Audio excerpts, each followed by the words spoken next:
Hey guys, welcome or welcome back. Tisha here to what is the final installment to this series on Where is Wendy Williams. And after seeing all 4 episodes, my mind has changed as to why all of this was done. I feel like the family wanted and needed for this to be exposed so that the courts can see that the guardian is blocking them and not doing her job. Now, we're going to get to that further down below.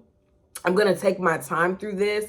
As always, there are certain parts that I left out that if you want to discuss, please put it down below in the comment section. And I mean that because I feel like in watching this, there's a lot of different things that came up that we need to really discuss. Now, one thing that I will say is I want to give kudos to Lifetime and for the production team that did this, that documented this, because whether they realized it or not, I feel like they were trying to save Wendy's life.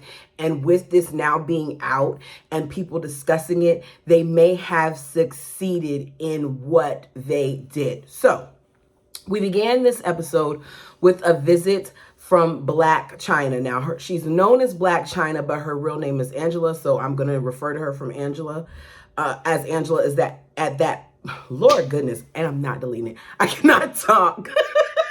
I'm going to refer to her as Angela, but it's Black China that I'm talking about. So she gets a visit from her. As she walks in, Wendy is so happy to see her, and you can see her eyes sparkle. You can see her light up. And as she's hugging her, she's saying, thank you, thank you, thank you. I'm thinking that she's saying thank you because she's so happy that she got a visit from her because she is lonely. So Angela lets us know that over the years, they've had their issues. And you see different clips of Wendy talking about her being with one of the Kardashians and her with the different fathers and all these other things. But she said that once she came to the Wendy Williams show, that they just connected. And after that, they, went and had food. And since then, they've became friends. She visits her when she comes to New York. Wendy visits her when she comes to where she lives, to the point where she's even been to Angela's house to see her kids. Now, I've seen various things on Twitter. As I said, I try not to watch too much of this because I wanted to make sure that I got my own thoughts out, and then I'm going to really, really go down the rabbit hole. But I saw where some people felt like she came to see her because she was trying to get clout.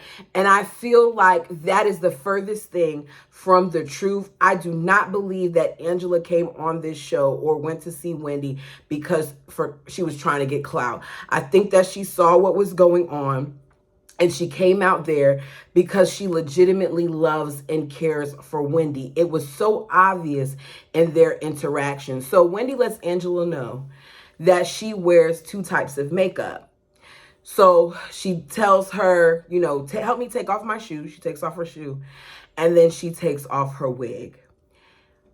As soon as Angela sees her feet, y'all, I'm gonna try not to cry, but I cried a lot during this episode. As soon as Angela sees her feet with the lymphedema, she touches her feet and she says to her, does it hurt? And when he says, no, it doesn't hurt. She then takes off her wig. Angela takes her hand, caresses her, looks her in the face, and tells her that even without the wig, even without her makeup, that she's still beautiful. And I started crying when watching it because there's so much compassion in that scene that this is the first time that I've seen people come and be around Wendy, and to me, other than her family, who really were there because they legitimately cared about Wendy. In that moment, you saw, in my opinion, nothing but love. So Angela says she saw what was going on in the media and what was being said. And she just felt like, because she knows how the media is, that she personally had to lay eyes on her. So she says that, with everything that's going on, Wendy, I want you to know that I'll always be here for you because I love you, and your love for me has, been so beautiful. And you can tell what she's saying is genuine. And Wendy's sitting there, and Angela nestles into her and hugs her, and they're both crying. I think for Angela, she saw just how bad it was, and that this is more than alcoholism, because you can see Wendy struggling even with her to talk. And Angela did a really good job of filling in the gaps and speaking when Wendy was struggling to verbalize what she wanted to say and things of that nature. And it just came across as a beautiful moment. So it's another day, and we find out that Wendy is going to be flying to Miami to see her family. Now, she has not been there in 8 months. She talks about how, her mom and her dad, and how when she was 27 years old, her parents kept talking about how, it's getting too cold where they're at. So Wendy took it upon herself, because they could no longer take the cold, to buy them an apartment at 27 years of age in Miami. It just goes to show you how established she was even back then. It's important to know that Wendy had a career in radio before she ever stepped foot on a television screen. She speaks about Kevin and how he hates the use of her with liquor, and he hates how she loves liquor, which may be one of the reasons why at times Kevin seems so detached to me in this episode. I don't know if what we're seeing is him being numb or him being hurt, but some of it feels off to me. But I will say that I do believe that he loves his mom. So she says that Kevin Jr. is very important to her, and she holds back the tears. Whenever she talks about Kevin Jr., at some point she cries. So it's the next day. Keisha, one of the many managers, is arrived there to make sure that she gets basically in the vehicle to fly to Miami. She's there, but she's not flying with her. Will and Wendy's security is. So they're supposed to be leaving soon, but Wendy is running a little bit behind schedule because she's sick. She's throwing up. They're assuming that it's from her drinking, because as she calls Will's like, look, hopefully she'll sober up by the time that we get to Florida. Let's just try to get her, on this flight. Will acts like he's so annoyed by Wendy's drinking, but I feel like he's just annoyed that she's doing it on camera. I do not feel that at his core, Will really cares about Wendy. You all tell me what you think, because as I said before, I could be wrong. These are just my feelings. Now, Kevin Jr. is hoping that they can use this trip to get back on track, that they can, kind of refresh their mother. So en route to the airport, Wendy vomits again, because you hear they're saying, we'll get something to wipe that up and whatever. I wonder if there's even any food on her stomach, because we don't see Wendy eat. We see Wendy drink, and we saw a lot of vaping, but we didn't see her eat. So they get on the flight, and Will lets us know that Wendy asked for alcohol even while she was flying. He ended up going to the back, telling the attendant to just put apple juice in it, and if she says anything, let her know it's apple flavored scotch. So we first saw him tricking her with the restaurant when she wanted to order something, and here she is on a flight, and he's tricking her again.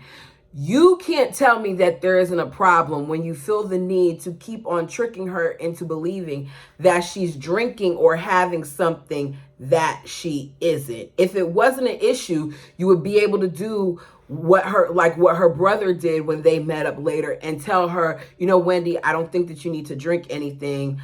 And that would be the end of it. But everyone around her knows about her alcoholism and just continues to let her do it. So they arrive at the hotel. Will says to Wendy, I'm going to go up, make sure everything's good. He then raids all these different things like there's going to be alcohol in a random drawer. It was very much so I'm putting on for the cameras. I get you checking the refrigerator to make sure that there's not an alcohol bar or anything like that, but you opening up drawers and stuff like the people just randomly have alcohol throughout the thing, whatever. So he calls down and he says there is to be no alcohol sent up to this room, even if the president calls for it. I don't want it. I don't understand why this trip to Miami required Will to be there and her security to be there, because I'm just seeing two sets of people that she has to pay in order to go see her family in Miami. Just let one of them come. This is yet another example of how money is being drained. I can see why security would go, because security helps her and aids her in walking and all of those things too. Wendy's paying more and more people. She is not broke yet, but if she keeps on being surrounded by these people, she will be. So it's the next day, and Wendy arrives to have lunch with her son, Kevin, and her nephew, Travis. We are reminded that it's been 8 months since they've seen each other. In the fall of 2021, Wendy came to Florida. Kevin says he was taking her to appointments and things of that nature, so he learned a lot.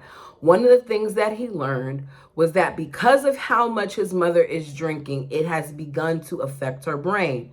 So for the first time since filming Wendy, production is finding out that Wendy has possibly been diagnosed with alcohol-induced dementia. Now, I've never heard of this, so I had to go and look it up.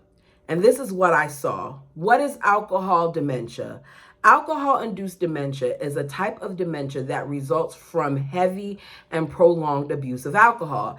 At this point, we've been told by Kevin that his mother has had problems with alcohol abuse since he was little, which means she probably had problems with it before he even came around. Alcohol-induced dementia is a progressive neurological disorder characterized by brain damage caused by excessive alcohol consumption over a long period of time. ARD can cause memory loss, difficulty making decisions, impaired speech and language skills, disorientation, agitation, and personality changes, which are all things that we have witnessed in these 4 episodes. It's also said that it can lead to cognitive decline, impairing one's ability to think clearly and make sound judgments. Unfortunately, for many individuals who struggle with alcohol addiction, recognizing the signs of ARD may be difficult until it's too late.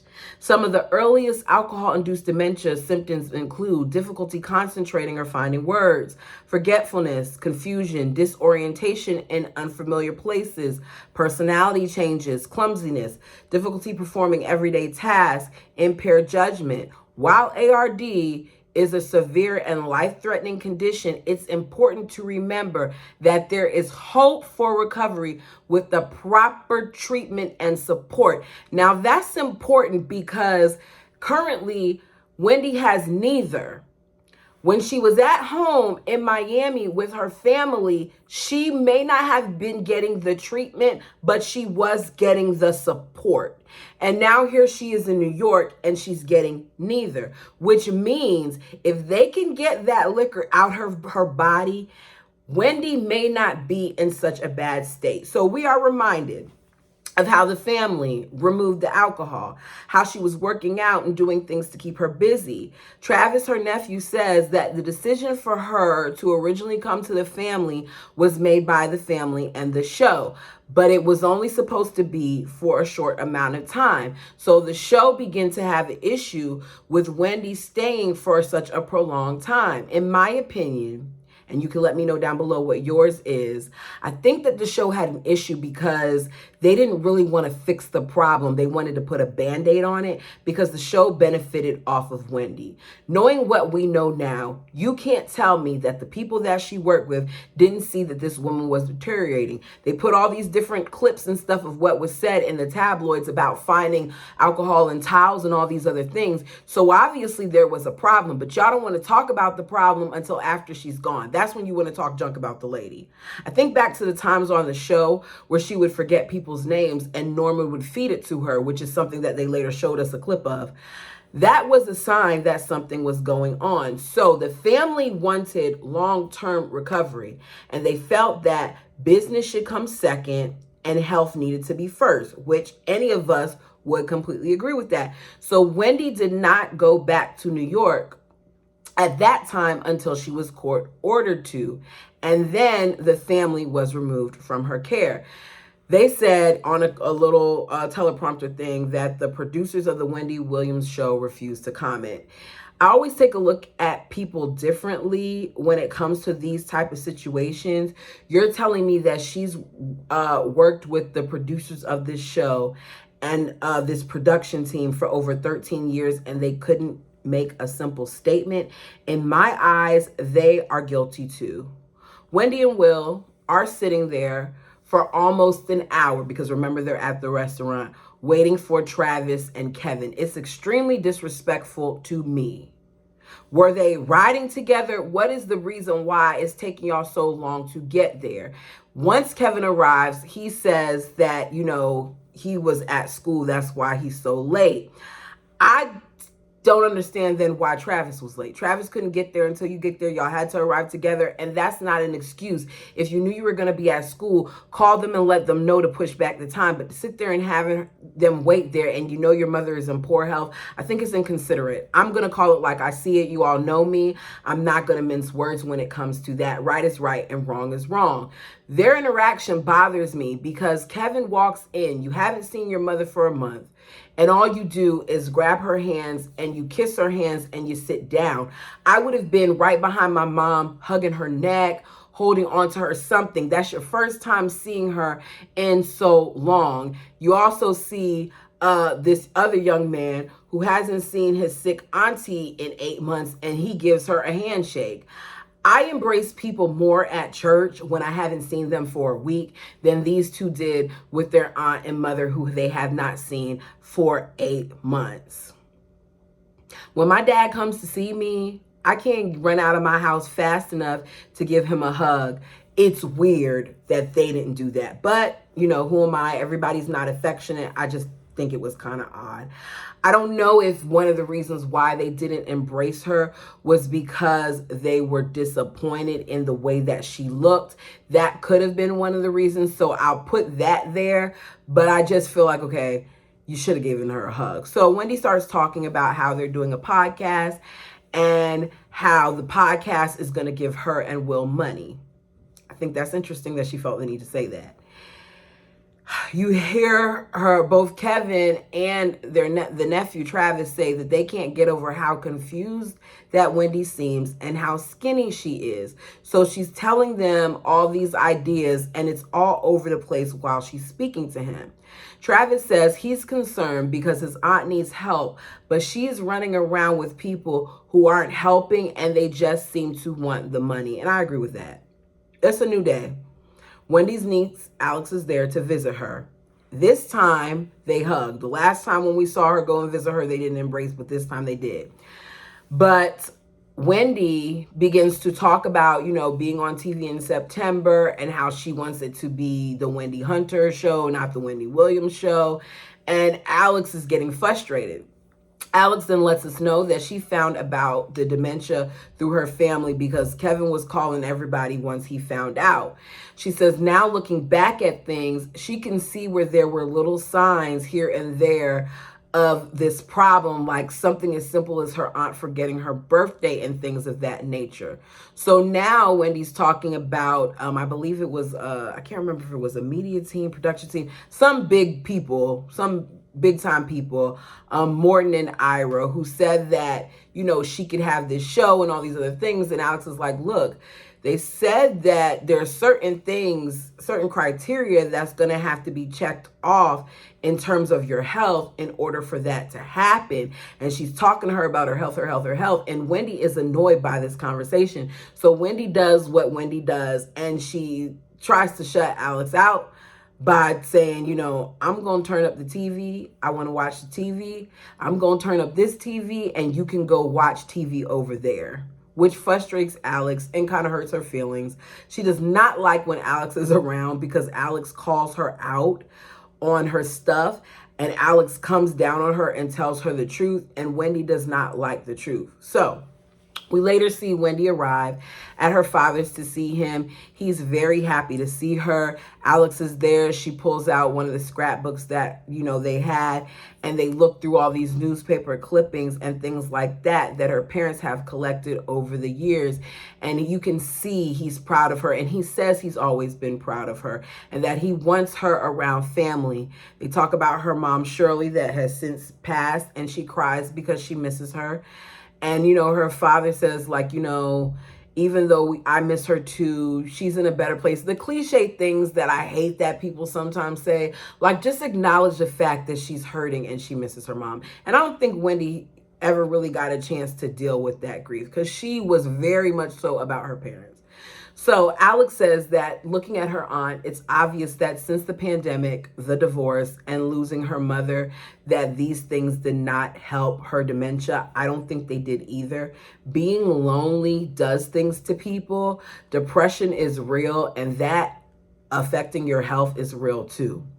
She tells her dad that she's going to be on TV on Wednesday, and her dad's like, it's Wednesday. She's like, well, not this Wednesday, but the girl said this, and then they're going to have the mask, and some people can't afford masks, so they have to reuse masks, and she's going through this whole talk about this, and because the family's aware of her dementia, they just kind of go with it, but you can see that it's hard for them to listen to this.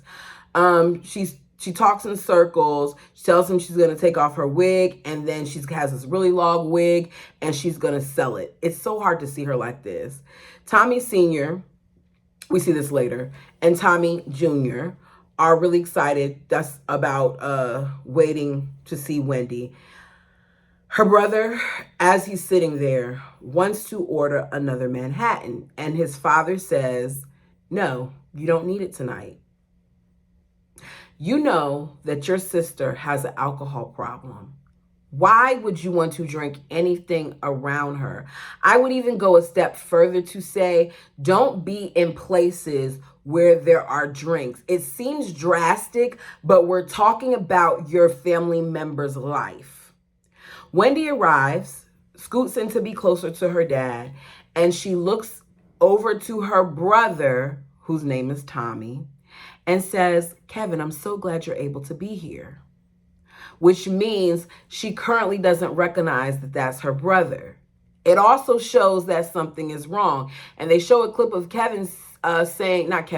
Tommy, her brother, saying that he didn't realize that there was something wrong, like dementia. He didn't want to believe it because he didn't see it. But here it is, obvious that something is wrong. As she's saying this, you look at her father and you see his body language change, and he's looking down because the reality of the situation is that his daughter is deteriorating before his eyes, and she's not even recognizing her own brother. She's confusing him with her ex-husband. They don't correct her. We then see Kevin and Travis arrive, and she's excited to see them too. She says, I got something for you, and she hands her son her Dior shirt that she used to wear, and a shirt that her son used to wear before. Tells him that she loves him, and she mouths it a few times. You can see she's excited whenever she sees her son. Her eyes do light up a little bit. The waiter arrives with wine. Kevin wants to know who ordered that. Who ordered that?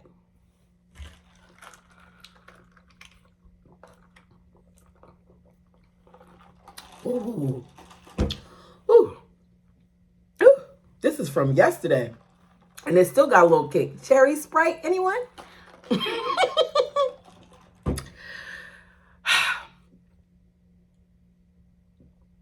Why are they ordering any type of alcohol around a person that they do not want to drink?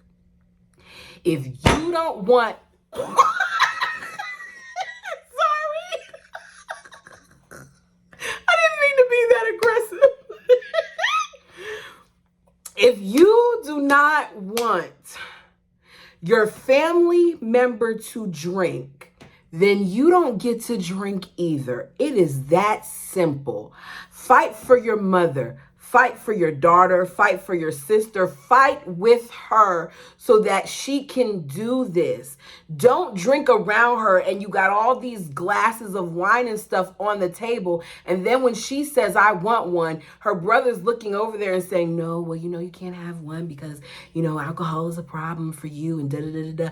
And she was like, I just want one. And then he goes, and then you'll go into the bathroom and it will become something else. And none of y'all have any. How about that? The cameras end up saying, you know what? We're going to go ahead and leave you all to have your family dinner. We'll see you guys tomorrow. We find out, that they're going to be going on the boat ride tomorrow. So it's a new day. They go on the boat ride. We see Wendy nervous about getting on. She's telling them, pull it closer, because she does not want to fall in that hole. Will and security assist her in getting on the boat. She goes out with her family. They have a good time. Excuse me, it might have not been a good idea to drink this soda while I'm on camera because now I want to burp. I'm a genius, I tell you. If I burp, I'm sorry, but I just feel it wanting to come up. Kevin asks her to stay longer, but she says that she has to be back in New York. And I don't understand what the rush is for her to be back in New York. I don't know if it has to do with the Guardian or if it's because she knows that she can do what she wants to do in New York, but that's what she says. So she's now back in New York and she's being asked, how has it been being filmed by them? And she tells them it's fine. And they're like, just fine? And she's like, yeah, because nobody is here. Meaning the Guardian isn't there, Will isn't there, her managers aren't there. She feels lonely and she looks depressed to me. And she admits that she feels lonely because they ask her and she says, yep, yes, yes. So it's 5 days after being back from Miami. She's laying in the bed. They're asking her various questions. How it felt, when she was, living with Kevin. Does she want to live back with Kevin? And you see her laying there about to cry. She talks about how she had breakfast, which basic breakfast seems to be a large glass of mimosa. And when I say large glass, I mean not in a wine glass. I mean like in a glass and it's already one empty one beside it and then another glass that Wendy had for breakfast. And she's crying and says that she misses her family. She misses being with her family. We then have Will walk in and he sees her crying. He's like, you're crying. What's going on? How about you just eat and go to sleep and sleep it off for like an hour? So clearly Wendy is drunk. You have production saying to him, at this point, this is the third time that we've come in here to do an interview and she can't do it because she's intoxicated. He's then talking about how he understands and how they're going to be taking another approach. And they want to know what the approach is because they feel like this is a serious thing and they want to know if he's seeing it. And he's like, I am seeing it. It's she hasn't been right since she came back from being on that trip with LA. LA has nothing to do with it. It's been a problem since production has been there, which is why production was asking certain questions. He says, we're going to figure it all out, and I'm going to do that with the Guardian and the family. So the documentary team then has a screen that comes up, basically writing on the screen saying that they have stopped filming Wendy since April 23, concerned for her deteriorating health. So now Will is going to be the contact person, and he's telling us that after they left, that he went to go into Wendy's home. She wouldn't open the door. He barged in. She was hiding, and he found a party-sized alcohol bottle in her bed. So at that point, why wouldn't you call the Guardian and her family to get her help? He then tells us he worked with the Guardian and they've admitted her into an inpatient medical facility, but the family does not know the location of this so-called medical facility. I wouldn't be surprised if they put her in a nursing home, but apparently she's really in a facility, so we're just going to go with it. It's months later, and all the family knows is what Will has told them. None of the family has been able to see her. They've been blocked. It's October 2023. We know that at this point, Wendy has been in treatment for 6 months, and we see Wendy's sister, Wanda, as well as Wendy's niece, going to their father and grandfather's home. bringing food for him. Like they got a whole pulley cart and everything. Like this is something that they do all the time. After a year of the documentary team being there, she has decided to film. And she said that at this point, she decided that she needs to, tell her story, her side of things, and that they all just want Wendy to be happy and healthy. And she's hoping that this documentary shows that. She said the last time that she spoke with Wendy prior to recently was in July. And she remembers that because it was around her birthday. And then now, most recently this week. And they can't call her unless she calls them, which clears up my understanding of that. Because when it was first, I'm like, what do you mean? We're seeing her call, we're seeing you call. But I guess that it started once she went away was when they were unable to call her. And they just had to wait for her to call them. So she says, Wendy is excited that, her sister finally decided to join the documentary. And she says, Wendy sounds good. She said that when Wendy was with Kevin, she was doing good. That Kevin is a vegan who just was looking for ways to save his mom. They said that he couldn't bring her to Florida while the Guardian case was going on. And one of the biggest things that came out about this whole thing was money that was taken out of the account by Kevin. Kevin stands on the fact that he never took anything without his mother's consent.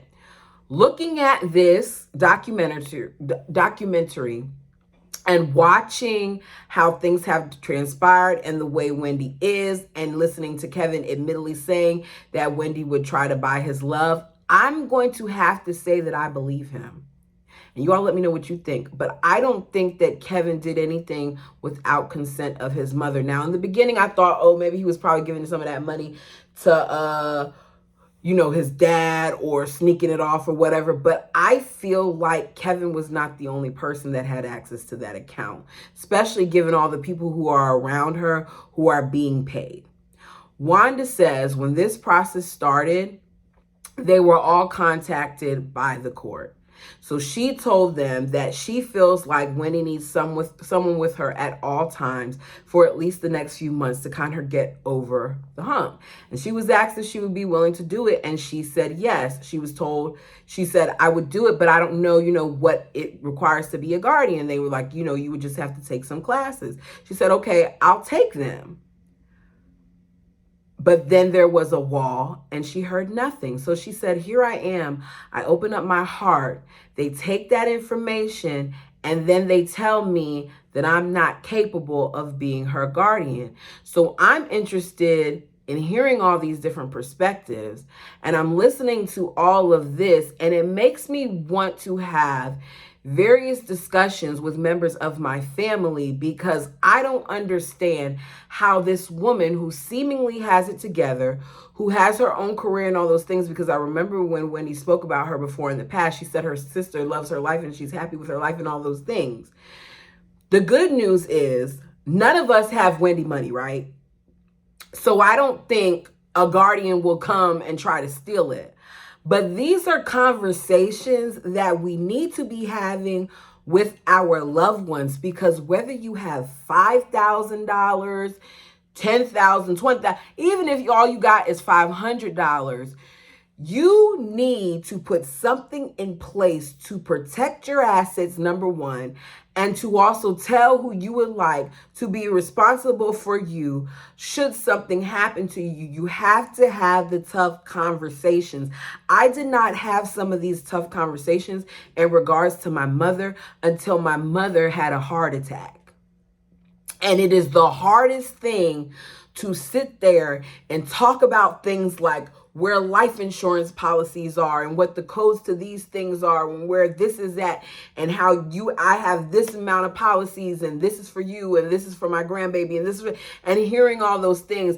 And here you are in crisis mode, trying to deal with what's going on with your family member while trying to make sure that should anything happen, that you're not going to have to worry about all of that stuff. We have to do better about talking about the hard stuff, because if there's anything that 2020 and life has shown us is that you have to be prepared to lose a loved one at any point in time, because you just never know.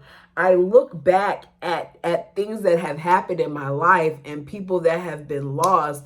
My brother passed when he was in his 20s. Who thinks that that is going to happen? Nobody thinks that that's going to happen. Look at how many people we lost from the pandemic.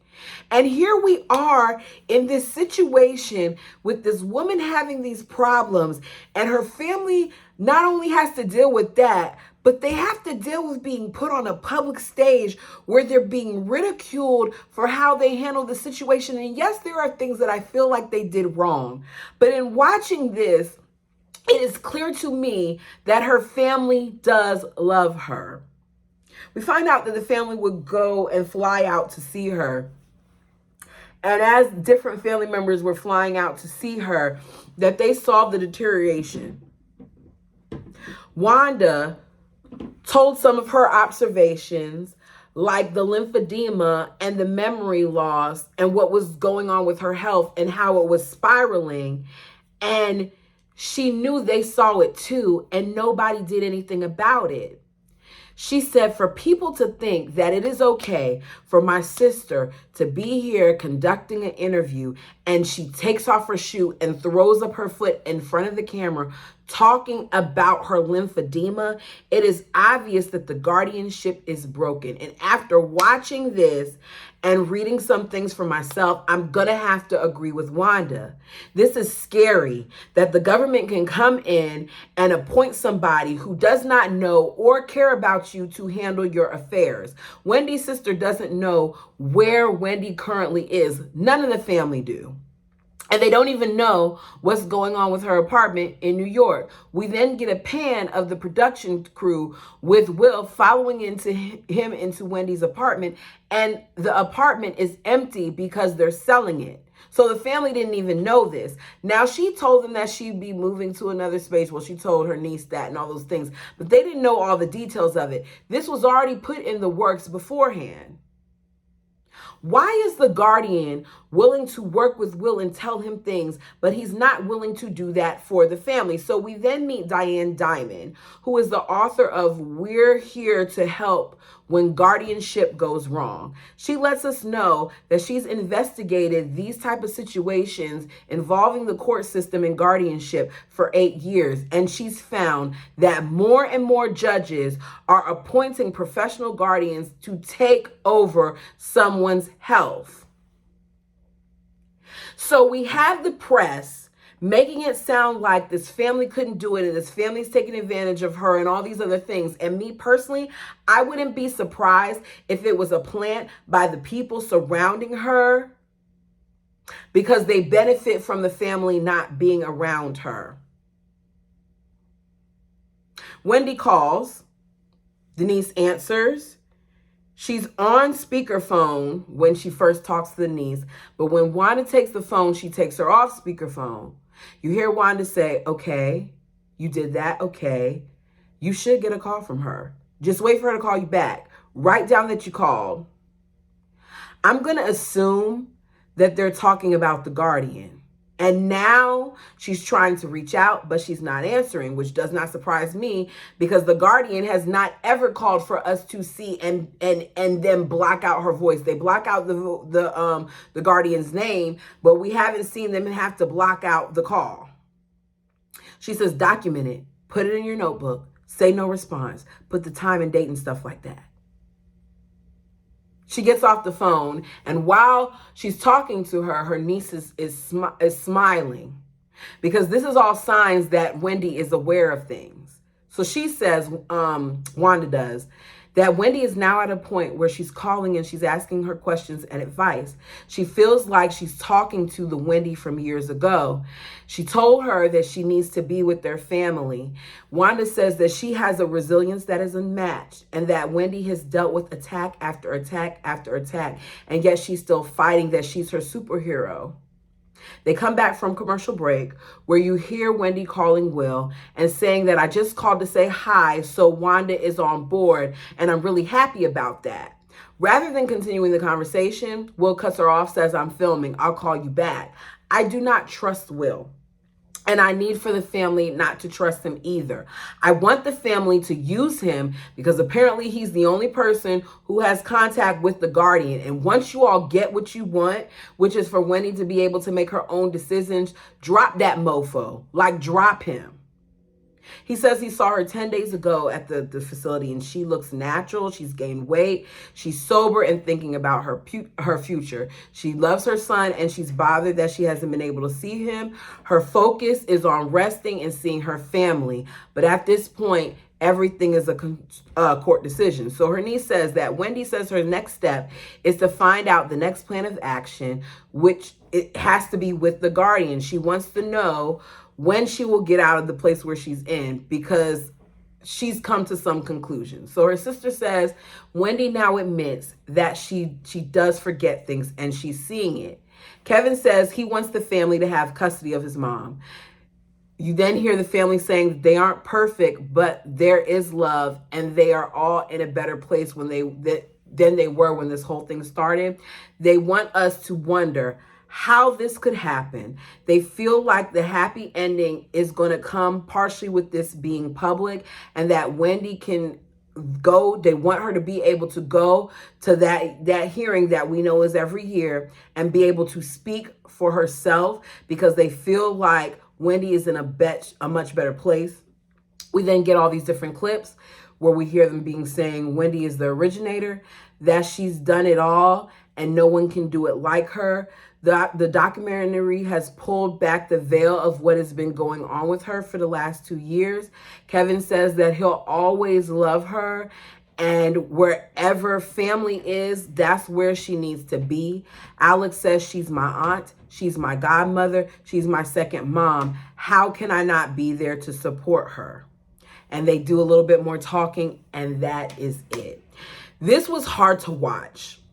But this last episode made me understand why this was done. And you all tell me what you think. And I really want to know your opinion. The family, to me, wanted this footage released to show us and the court how Wendy's care has been mishandled under the current guardianship. After all, this guardian is supposed to be put in place to protect her. The documentary was telling us things. They couldn't figure out how Wendy was deteriorating so quickly. They couldn't figure out how she kept getting access to liquor. But we would see her out with people like Sean who would allow Wendy to drink and then make excuses for it, saying that she can control herself, even though we saw the opposite. Each time they showed Wendy in New York, she was struggling. We never saw her on film eating when she was with those people. But we would see her vaping and we would see her drinking and we would see her be aggressive. And at times we would see her go blank and we would see her struggle with her verbiage. And we'd see how conversations were limited, that there were times where she couldn't come and say a full sentence. But it was different when she was with her family. When she was with her family, we saw she was healthier. We get clips of her preparing some form of a wrap for herself and her brother and her eating it. We see her drinking healthy smoothies. We see her on the beach enjoying the air. We see what looks like Wendy being a happier person and her not drinking. The courts felt like the family wasn't fit to take care of Wendy, but we saw in a short time that they were taking care of Wendy while she was in Miami and she was doing well. We didn't get all these stories of Wendy in the tabloids while she was in Miami and all the stuff that happened in the tabloids, to my knowledge, that we've seen happen while she was in New York, like her falling asleep in the Louis Vuitton store. The court told Wanda that she wasn't fit to be a guardian, but we saw her checking in on their dad. We saw her and the niece bringing prepared meals. We saw her saying, I got to go take him to go grocery shopping, ask him about why he didn't have his cane. He said his cane was in the back. To me, all of this was strategic. Her guardianship is up for review very soon. And I feel like with them doing this documentary and with Lifetime putting this out, that they have determined that in some way what is going on is going to get to the court, and now it's under the court of public opinion. Because if they are to decide to let Wendy to continue to have to work with this guardian, we the people are going to go off. I personally would like for them to unseal that case. I would like for them to release additional footage even closer to this date. I would like for this to be an ongoing conversation, because we have a tendency to hear about things going on, and as soon as the next big hot topic goes on, then we forget about this. We need to continue to have conversations about this. If you have not done so, I urge you to do more than just watch what we're saying on social media. I urge you to do more than just watch our recaps. I urge you, if you have a Lifetime, to go and watch it, because it is very, very revealing. And as Wendy said in the beginning of the show, if it could happen to her, it could happen to us. I hope you all enjoyed this series. I hope you all learned something like I did from this series. Thank you so much for those of you who recommended that I watch it and wanted to know my opinion on it, because this is going to create even further conversations with myself and my loved ones, and I feel like it should with you as well. If you have not done so already, please like, please comment, definitely, and please subscribe. Until next time.